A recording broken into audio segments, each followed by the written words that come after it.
A Teracruzer? Well, I'd never heard of one before. Find out more right here on Gary's Stuff.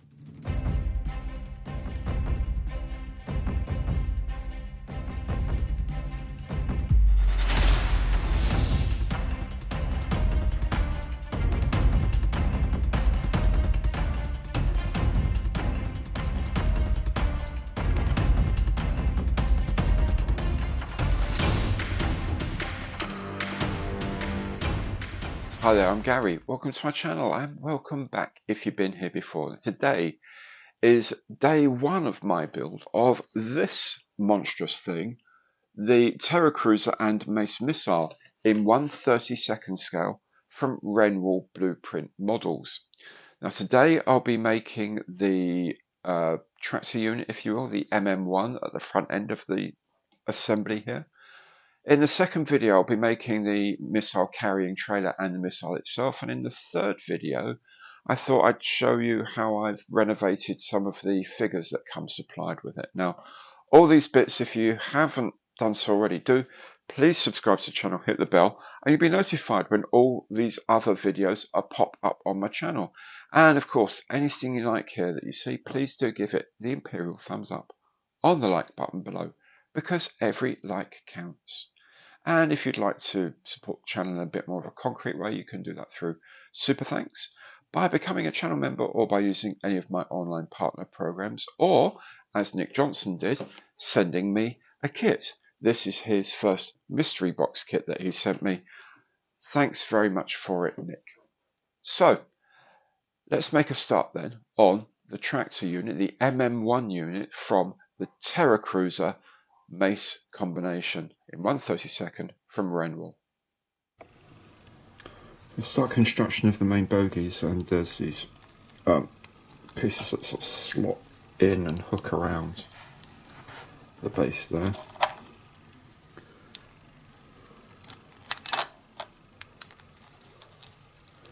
Like so. Then the other half of the bogie slots in and they all get held in place like so. Then there's 4 of these elevating pistons. They sort of slot into the hole there and then fit into the side of the bogie like that. There's 4 of them all the way around. There we go, that's the last one of these. By the way, do you like the way I said elevating pistons? Like I knew what I was talking about. That's because everything in this kit, everything that's numbered, they tell you what it is. So these are number 137.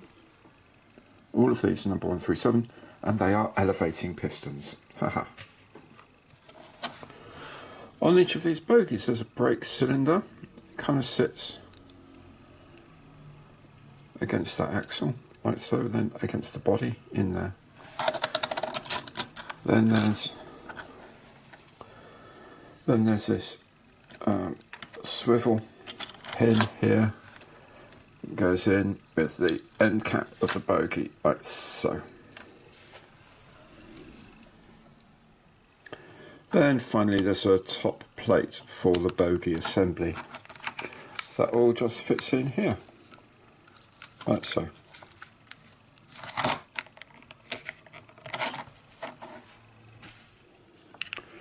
These enormous wheels kind of snap together. Let's get the treads lined up, like so. And then a little bead of extra thin cement, and just let it sort of soak into the joint by itself. The sort of capillary action will take it into the joint. You don't need to do anything. These little shackles need to go into the corners, like so. It's not actually all that easy to do this. Put glue on first, Gary. Okay. So these shackles sit into that end of the beam, chassis rail of the truck, the tractor unit.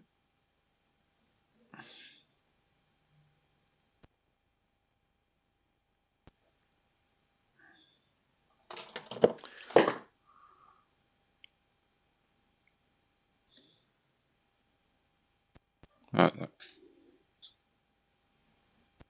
There's another couple of shackles that sit on top of the chassis rail, just in front of that main deck. Like so. And these two rear pieces go in here, these connect together, and this forms the mounting for the tow hook at the rear. So just put some cement into there.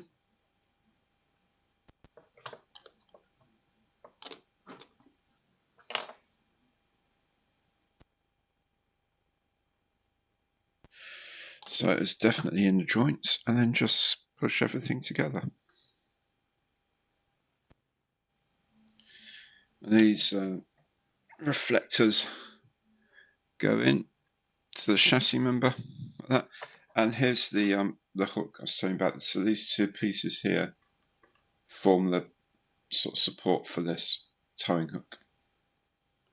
We're going to start putting together the transmission. What I like about a lot of these parts is you see these locator holes come with two different sizes, so the pegs will only go this way round. That's lovely, lovely thought. Then we have the universal joints that go in to these backs of these transfer boxes, I guess they are, in the gears. Apologies if you can hear Gangster Time by the Specials in the background. That is my neighbour. But at least has chosen some half decent music today. And the gearbox assembly goes into the front of the chassis like so. I'm guessing that actually needs to go under there. I guess it has to go there. And then there's another framing piece goes in here. Where does this go? Oh, it clips into there. There we go, like that. And on this rear mounting here goes this big fuel tank? Question mark. Anyway, that sits on there, and then we can make sure then that all these bits fit accurately. And down here we have the mountings for the spare wheel. It's a big old mounting, but then it is a big old spare wheel. And then there's a cross brace which fits between them that goes in here.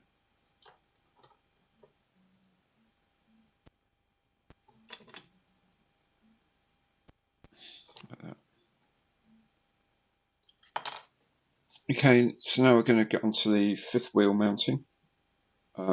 This is the thing that actually connects the articulated bit up with the tractor bit.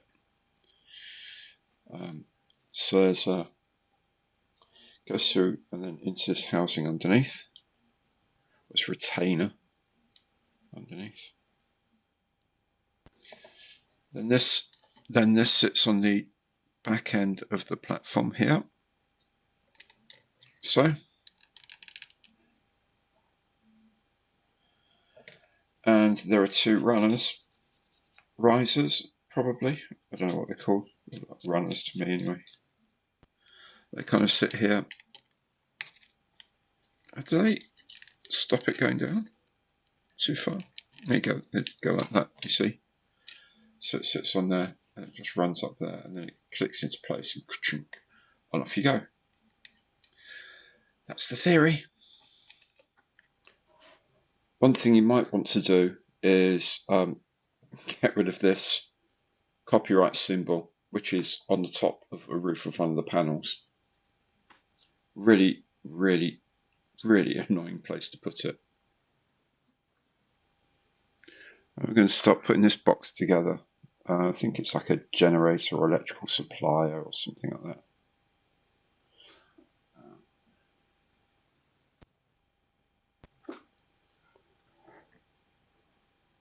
It's like a door that goes on the front as well.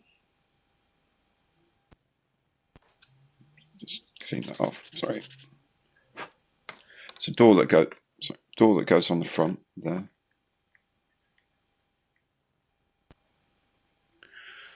So that has to go in there, and have the door in as well. Door hinge as well. There we go, like that. The front end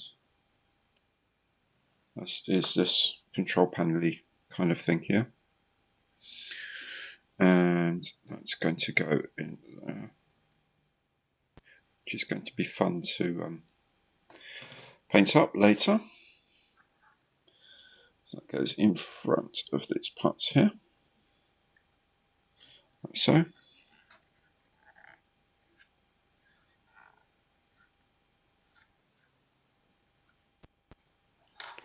Then there's a back wall that goes in here.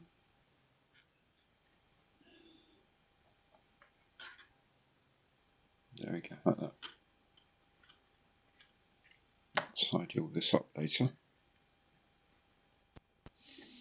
There we go, like this. Then the whole of this has a kind of a lifting frame it sits on. I guess it's for if you want to lift off the whole thing for, I don't know, servicing or something like that. But what it does do is it holds all of these walls together in the right place.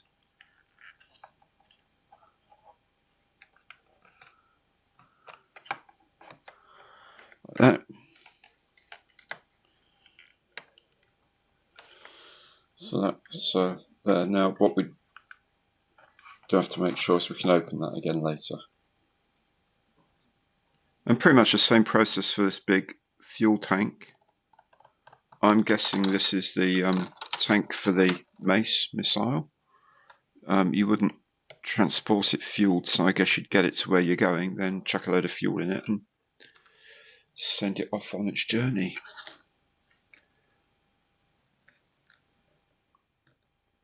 Just trying to make sure I know which way round this all goes. That goes on that, so that's on that end. Right, okay.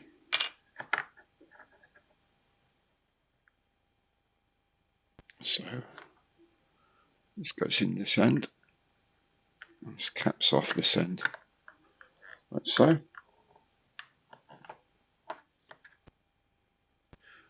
Like so. There we go. That's the presumably GSA fuel tank. It also has a handle that goes on the top for the guys to go and refuel it. You know, filling up crew.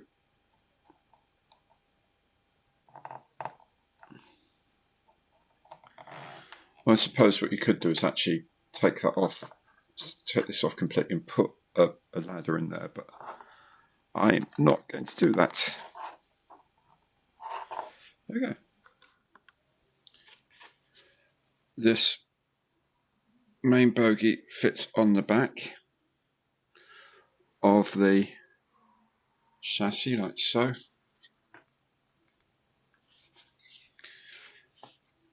Then there's an exhaust. There's this drive shaft that goes in. Now on this kit it's broken already, so I've got to try and fit it in place. It connects. This is the front piece of the broken part. It should be all one part. This sits in here in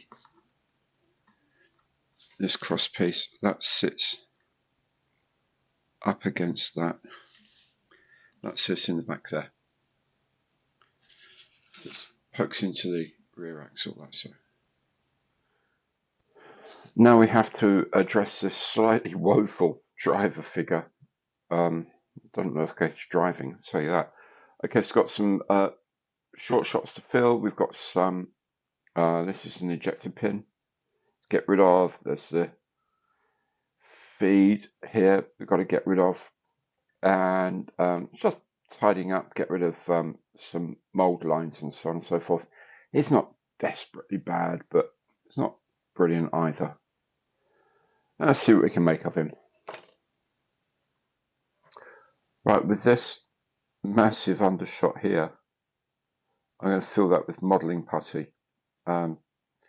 The sad thing is, this is the side of the figure that you can actually see if the door's open. Even with the door open, the other side you can't see because it's right up against a bulkhead. So why didn't they mould it the other way around if they thought they might get undershots? So you didn't see much of that. So I'm just packing this with a bit of moulding putty. I'm using Milliput just because I have been using it for years. It's a 2-part putty,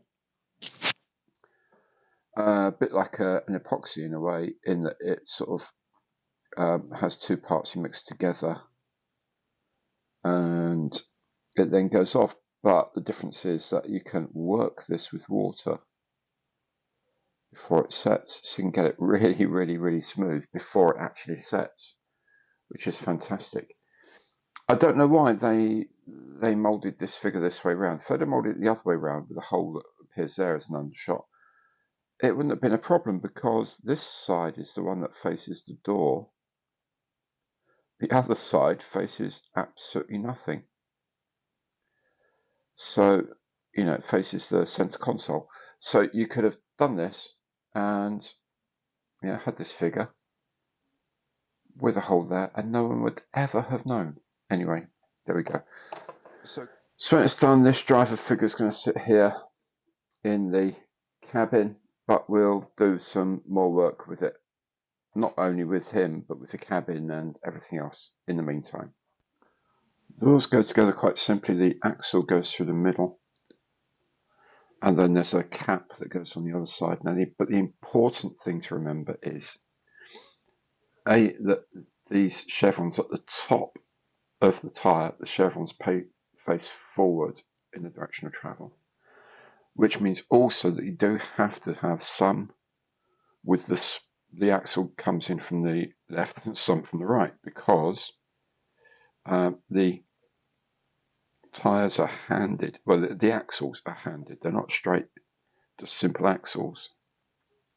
There's a small, there we go, small connector at one end and a large connector at the other. So you've got a large connector, that's the inboard connector on the bogie, goes in there. And then there's a small one that sort of goes into the arm here. So you need 2 like this and 2 like this for each set of 4 on a bogie. Right, the windows on this are not glazed, so what I've done is I've cut chunks of, this is actually the plastic from CD cases. I've cut it, it's obviously a bit too big at the moment, but that's good. Always cut it too big rather than too small, then you can sand it down to size. Now the lovely thing is, because I think the plastic is ABS, that's a butyl styrene. Because it's a styrene, then regular glue will work. Polystyrene cement will work on it. So when you've got it to the right sort of size and shape, you can put it in and just use your favourite glue to hold it in place. I normally use extra thin. Needs a bit more off the top. A bit more off the top, please. Anyway, keep it going until it's all done. Okay, and just keep trimming it down, and eventually it will be pretty much the right size. In fact, that's going to go in nicely. Now, as I say, it will stick in with regular extra thin cement or something like that. I personally would maybe attach it from the other side, apply it from the other side in case of spillage. But the key thing is always start too big and just slowly work down. Don't use a big heavy piece of sandpaper or sanding stick. Use like 400 grade minimum 400 grade stock, maybe even 600, 800 grade. So when you do get to the critical part of when it's actually ready to go in, you don't overdo it. Because if you overdo it, you're going to have to start again. That's no easy way around it. You're going to have to start again. Okay, so on this one, I've done the other side window here. I've done the front windows. I've done the sides, all over the place, doors and everything. So just going to clean all this up and put some tape over these because I need to do some varnishing. And another thing about this kit, it's made me invest in some much bigger clamps. I've done all the glazing and I've put the figure in so I can put the roof on, but we also at the same time have to put the doors on because the doors are supposed to be, supposed to be able to open and close them. I'm not going to be doing that, but they sort of click in here and here. As you see, so you can open them if you wish to. And again, appropriate levels of clamping to make sure the roof fits properly. On each side of the cab are the rams that deal with the steering. The bodies go together like this. At the end nearest the mounting, we put a plain cap on. At the end furthest from that mounting,